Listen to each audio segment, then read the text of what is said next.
ये जब भी बुलाते हैं मुझे या जब भी कभी बात करते हैं, कोई भी ऐसी बात हो ना, तो मैं एकदम स्टैंड लेता हूँ क्योंकि मेरे लिए बहुत कुछ किया है उन्होंने। हमें आधा पौना घंटा लगता है क्योंकि उसका पूरा हमने चाइल्डहुड से अभी तक लेना होता है, प्रेगनेंसी हिस्ट्री लेनी होती है।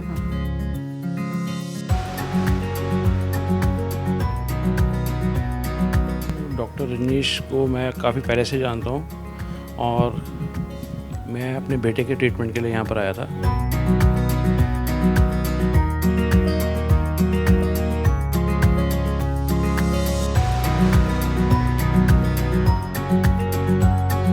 नमस्कार, आप देख रहे हैं 10 दिसंबर न्यूज़ और मैं हूं आपके साथ योगिता।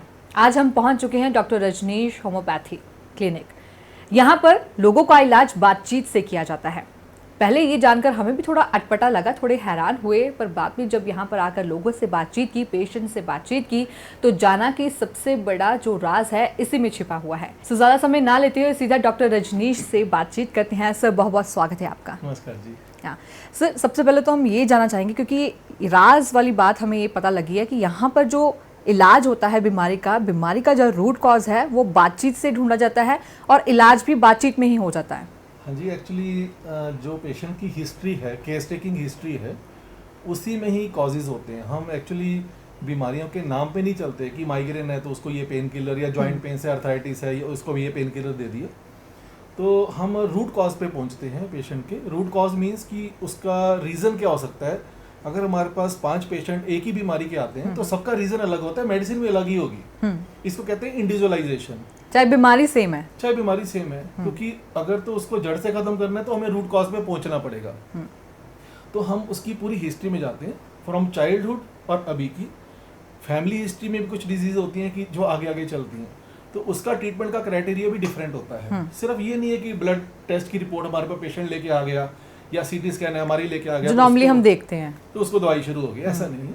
हिस्ट्री टेकिंग जरूरी है क्योंकि मे बी इस पेशेंट में कुछ साइकोलॉजिकल कॉजेज हो, इस पेशेंट में कुछ डाइट में प्रॉब्लम हो, जो पेशेंट ले रहा है उसकी बैलेंस नहीं है, इस पेशेंट में हो सकता है हेरिडिटरी फैक्टर हो, और तीसरे पेशेंट में कोई और वजह हो सकती है।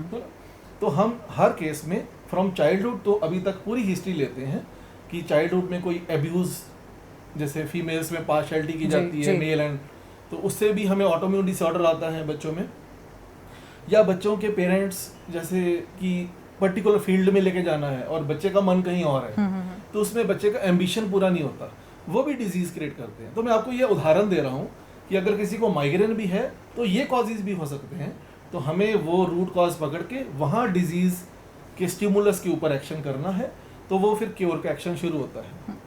इवन छोटे बच्चों के केस में जो 2 साल के, जिनको हम इन्फेंट्स कहते हैं, हमें मदर की प्रेगनेंसी हिस्ट्री के ऊपर चलना पड़ता है।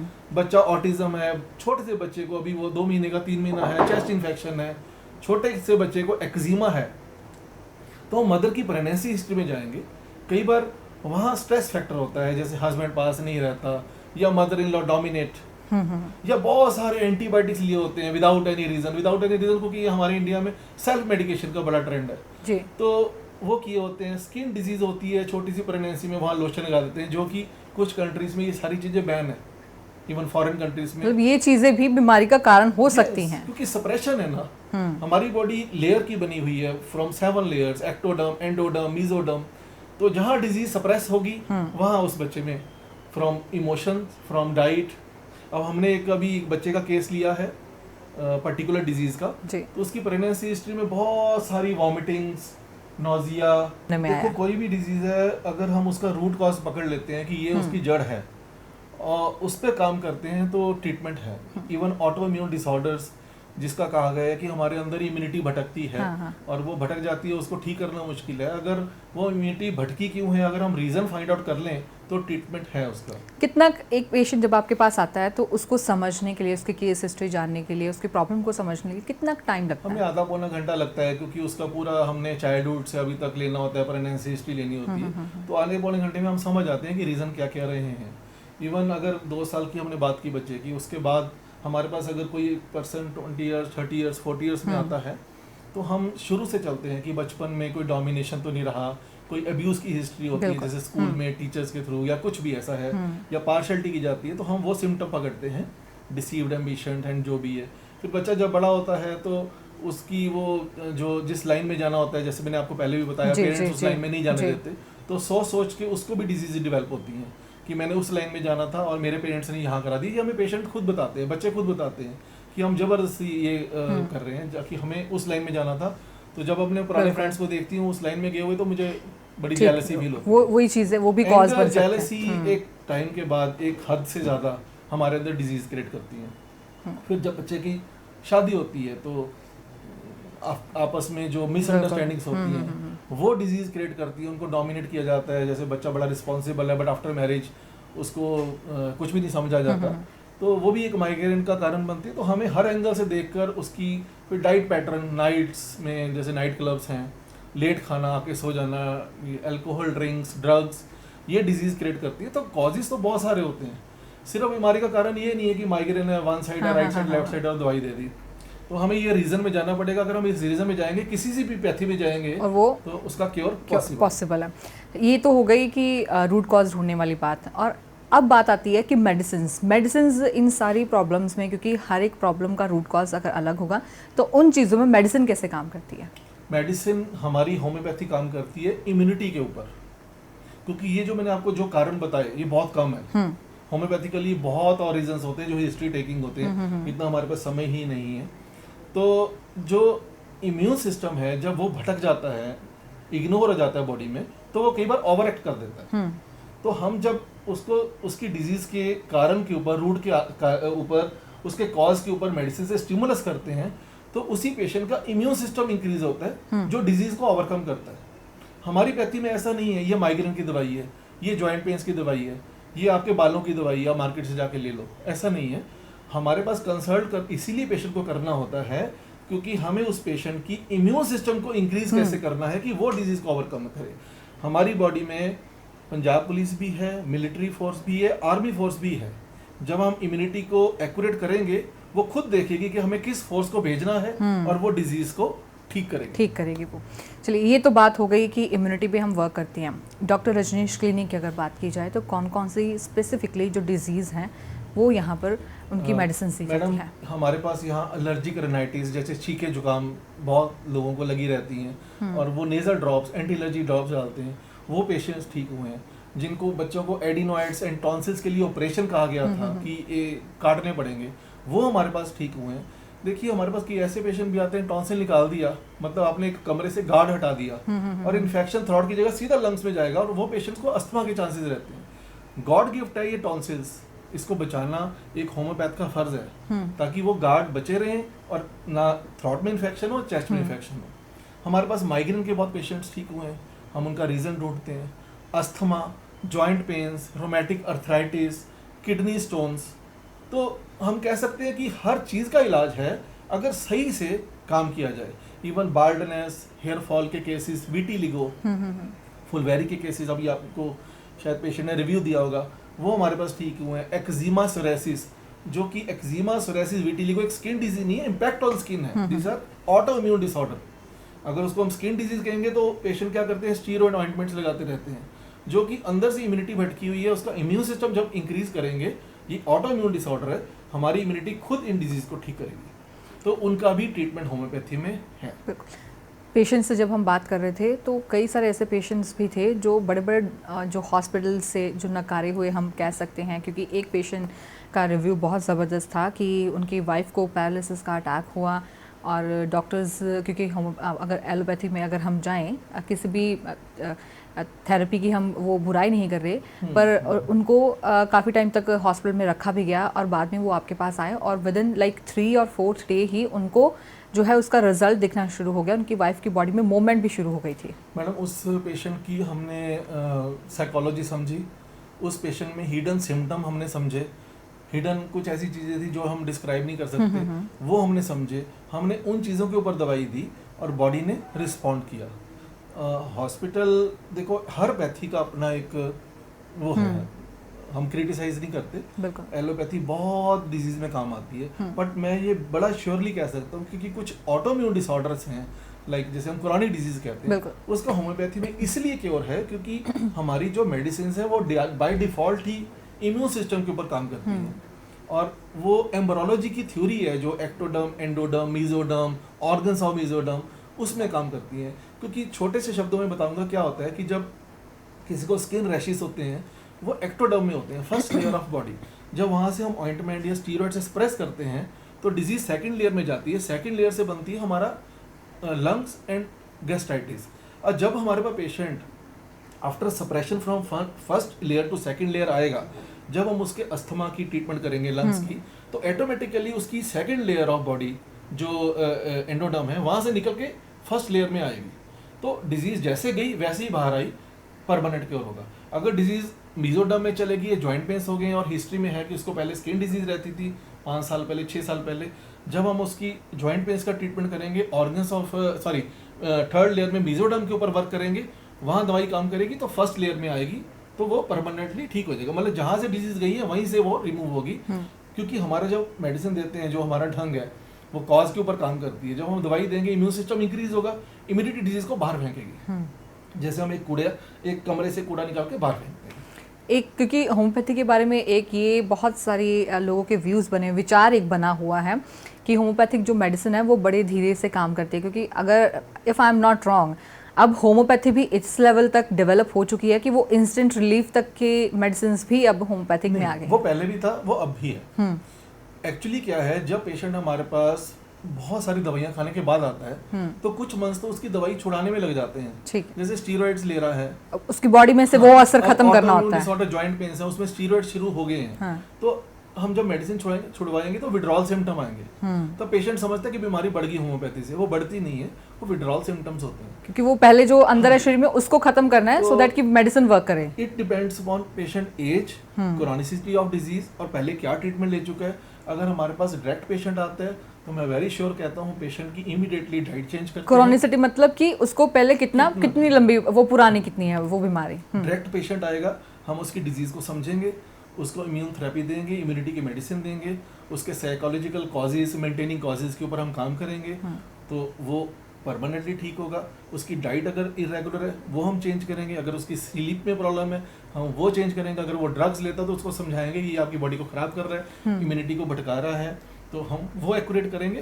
तो ऐसे हम पेशेंट को, अगर डायरेक्ट हमारे पास आता है, वो किसी भी बीमारी का है, वो ठीक हो सकता है। तो बच्चे को डर्मेटाइटिस थी पूरे स्किन में, तो हमने उनकी मदर की हिस्ट्री ली प्रेगनेंसी में, तो पहले तो उन्होंने कहा कि नहीं हमें बिल्कुल ठीक था। फिर मैंने फर्स्ट टेमेस्टर, सेकंड टेमेस्टर, थर्ड टेमेस्टर पूरा पूछा, तो रिमाइंड हुआ उनको कि बहुत ज़्यादा वॉमिटिंग्स एंड नोजिया, खाना पचता ही नहीं था, तो बहुत वीक हो गई थी, हेमोग्लोबिन लो आ गया था, एंड बच्चा जब पैदा हुआ तो उसको स्किन में डिजीज थी। तो हमने इसमें element from dehydration, element from loss of fluids एक सिम्टम लिया, जिसमें हमारी होम्योपैथी में बहुत सारी मेडिसिन हैं, उसमें हमने चूज़ करके बच्चे को दी, और बच्चे में आई नो की चेंजेस आएंगी क्योंकि हमने कॉज रूट के ऊपर काम किया है। तो ये भी मेरे को पहली बार पता लगा, क्योंकि नॉर्मली हम जब बात सुनते हैं यही सुनने में आया है कि अगर प्रेगनेंसी के टाइम पे अगर किसी बच्चे को कोई प्रॉब्लम हो जाए तो वो पूरी ज़िंदगी वैसे ही रहती है, कि वो भी अब मतलब उसको भी हम क्योर कर सकते हैं, उसको भी इम्प्रूव कर सकते हैं। ये मुझे पहले बार ये सुनने में आया। कोई भी डिजीज़ है, अगर हम उसका रूट कॉज पकड़ लेते हैं कि ये उसकी जड़ है और उस पर काम करते हैं तो ट्रीटमेंट है। इवन ऑटो इम्यून डिसऑर्डर्स, जिसका कहा गया है कि हमारे अंदर इम्यूनिटी भटकती है, और वो भटक जाती है, उसको ठीक करना मुश्किल है। अगर वो इम्यूनिटी भटकी क्यों है, अगर हम रीज़न फाइंड आउट कर लें तो ट्रीटमेंट है उसका। So doctor Rajneesh, homeopathy clinic अगर बात की जाए तो यहाँ पर कौन कौन से ट्रीटमेंट्स पेशेंट्स को दिए जाती हैं उनकी नीड के अकॉर्डिंग? मैडम देखो, हमारा फर्स्ट तो वही होता है कि to find out cause of disease, जैसे मैंने आपको सारा एक्सप्लेन किया जी। सेकंड, फिर हम उसको डाइट गाइड करते हैं, हमारे यहाँ डाइट डॉक्टर हैं, साइकोलॉजिकल काउंसलिंग यहाँ होती है, और अगर नीड है कि मस्कुलर बहुत ज़्यादा स्टिफनेस आ गई है और वो लाइक फ्रोजन छोड़ रहे हैं, जाम हो गया है, तो हम यहाँ फिजियोथेरेपी रिकमेंड करते हैं। यहाँ हमारे पास न्यूरो एंड ऑर्थो फिजियोथेरेपिस्ट भी हैं, तो हम सब देख के कि इस पेशेंट को क्या ज़रूरत है वहाँ जाते हैं। इवन हमारे यहाँ स्किन लेज़र भी होता है, पर हम देखना पड़ता है कि उसको लेज़र की ज़रूरत है या वो मेडिसिन से ठीक हो जाता है। अकॉर्डिंगली हम उसको बड़ा जेन्युइन गाइड करके फिर बहुत सारी बातें भी हो गई हैं, बहुत सारी इन्फॉर्मेशन भी हमने काफ़ी सारे दर्शकों को भी दे दी हैं।